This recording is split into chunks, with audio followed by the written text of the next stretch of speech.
भिवानी की तोशाम में उन्नत सिंचाई उत्सव 2026 का आयोजन किया गया। इस अवसर पर आयोजित समारोह में सीएम नायब सिंह सैनी ने बतौर मुख्य अतिथि शिरकत की। कार्यक्रम में पहुंचने से पहले मुख्यमंत्री ने पूर्व मुख्यमंत्री स्वर्गीय चौधरी बंसीलाल और स्वर्गीय चौधरी सुरेंद्र सिंह की प्रतिमा पर श्रद्धा सुमन अर्पित किए। इस दौरान मुख्यमंत्री ने ड्रिप इरिगेशन पर सिंचाई विभाग के द्वारा लगाई गई प्रदर्शनी का अवलोकन किया। सीएम ने इस दौरान क्षेत्र के समग्र विकास को गति देते हुए 107 करोड़ रुपए से ज्यादा की लागत की कई सारी विकास परियोजनाओं का उद्घाटन और शिलान्यास किया। भिवानी के तोशाम में उन्नत सिंचाई उत्सव 2026 का आयोजन किया गया। इस अवसर पर आयोजित समारोह में मुख्यमंत्री नायब सिंह सैनी ने बतौर मुख्य अतिथि शिरकत की। मुख्यमंत्री नायब सिंह सैनी ने रैली में उपस्थित जन समूह को संबोधित करते हुए कहा कि तोशाम की धरती परिश्रम, त्याग और खेती किसानी की समृद्ध परंपरा की साक्षी रही है। उन्होंने इस दौरान पूर्व मुख्यमंत्री स्वर्गीय चौधरी बंसीलाल और स्वर्गीय चौधरी सुरेंद्र सिंह को याद करते हुए हरियाणा के लिए किए गए कार्यों का जिक्र भी किया। मुख्यमंत्री ने कहा कि उन्होंने हरियाणा के बनने के समय ही विकास की नई इबारत लिखी थी।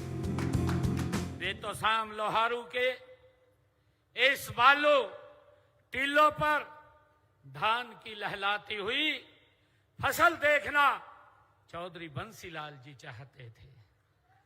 उनके इन्हीं सपनों को पूरा करने के लिए 5 दशक पहले उस समय विश्व स्तर का लिफ्ट इरिगेशन कैनाल सिस्टम तैयार किया गया था। साथियों, इसके परिणाम स्वरूप इस रतीले क्षेत्र में पेयजल और सिंचाई के लिए पहली बार नहरी पानी पहुंचा और मेरे किसान की किस्मत बदलने का काम ये उन्होंने किया है। मुख्यमंत्री ने कहा कि जनता ने जो हमें लगातार तीसरी बार सेवा का अवसर दिया है वो हमारे लिए गर्व का विषय होने के साथ एक बहुत बड़ी जिम्मेदारी भी है। ये जनादेश हमें ये याद दिलाता है कि हमें और अधिक समर्पण के साथ काम करना है और हर उस वादे को पूरा करना है जो हमने आपसे किया है। हम जो कहते हैं उसे करते भी हैं। इसका प्रमाण ये है कि हमने पिछले विधानसभा चुनावों के अपने संकल्प पत्र के 217 में से 60 वादों को 1.5 साल में ही पूरा कर दिखाया है। यही नहीं, 157 वादों पर काम प्रगति पर है। उन्होंने कहा कि प्रदेश की नॉन स्टॉप डबल इंजन सरकार ने सबका साथ, सबका विकास, सबका विश्वास और सबका प्रयास के मंत्र को जमीन पर उतार कर दिखाया है। तोशाम के विकास के लिए, इसके विकास को गति देने के लिए हमने पिछले 11 वर्षों में 283 अनाउंसमेंट किया था। 283 अनाउंसमेंट किया था।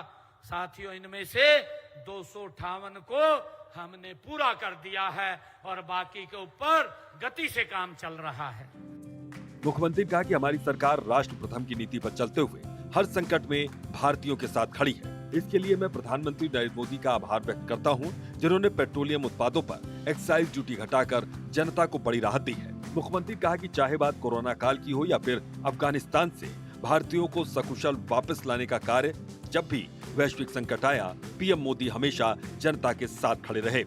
लेकिन मुझे दुख होता है कि विपक्षी पार्टी के लोग वैश्विक संकट के समय झूठी बयानबाजी करके अपनी राजनीतिक रोटियां सेकना चाहते हैं। मुख्यमंत्री नायब सिंह सैनी ने कहा कि विपक्षी गलत बयानबाजी करके जनता में भ्रम पैदा करना चाहते हैं। हरियाणा में पेट्रोल, डीजल और गैस की कोई कमी नहीं है। प्रदेश के 4032 पेट्रोल पंपों और रसोई गैस एजेंसियों पर पर्याप्त स्टॉक उपलब्ध है। उन्होंने कहा कि प्रधानमंत्री नरेंद्र मोदी ने भी कुछ दिन पहले बैठक ली है। उन्होंने जनता को आश्वस्त करते हुए कहा कि किसी भी प्रकार की दिक्कत नहीं आने देंगे। मुख्यमंत्री ने जनता से अपील करते हुए कहा कि कृपया अफवाहों पर ध्यान न दें। साथियों, हमने गैस पाइपलाइन का भी विस्तार किया है।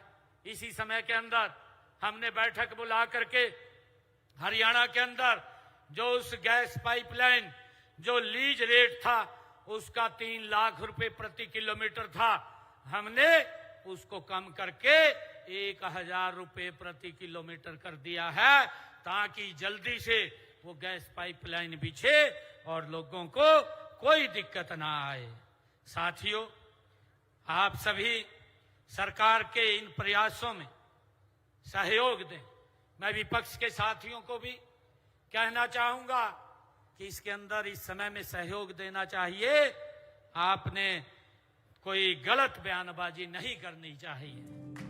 बारदाना खरीद व्यवस्था को लेकर विपक्षी नेताओं पर निशाना साधते हुए मुख्यमंत्री नायब सिंह सैनी ने कहा कि खरीद से संबंधित सभी व्यवस्थाएं और जिम्मेदारी राज्य सरकार की है और इसे पूरी पारदर्शिता के साथ निभाया जा रहा है। उन्होंने कहा कि विपक्ष केवल भ्रामक प्रचार करने में जुटा। कांग्रेस को फसल खरीद को लेकर चिंता नहीं करनी चाहिए, क्योंकि हरियाणा सरकार खरीद और किसानों के कल्याण का ध्यान रख रही है। किसानों के सभी 24 फसलों की खरीद न्यूनतम समर्थन मूल्य पर की जा रही है। अब तक 12 लाख किसानों के खातों में फसल खरीद के 1,64,000 करोड़ रुपए डाले जा चुके हैं। इस समय रबी फसलों की खरीद का सीजन चल रहा है। सरकार ने इसके दाने दाने की खरीद के लिए व्यापक प्रबंध किए हैं। मुख्यमंत्री ने कहा कि वर्तमान सरकार ने पारदर्शी और मेरिट आधारित प्रक्रिया के माध्यम से बिना पर्ची खर्ची के युवाओं को नौकरियां दी हैं। उन्होंने कहा कि राज्य सरकार ने भिवानी जिले में ही 25,000 युवाओं को रोजगार दिया है। चंडीगढ़ से डॉक्टर थानेश्वर शर्मा की रिपोर्ट।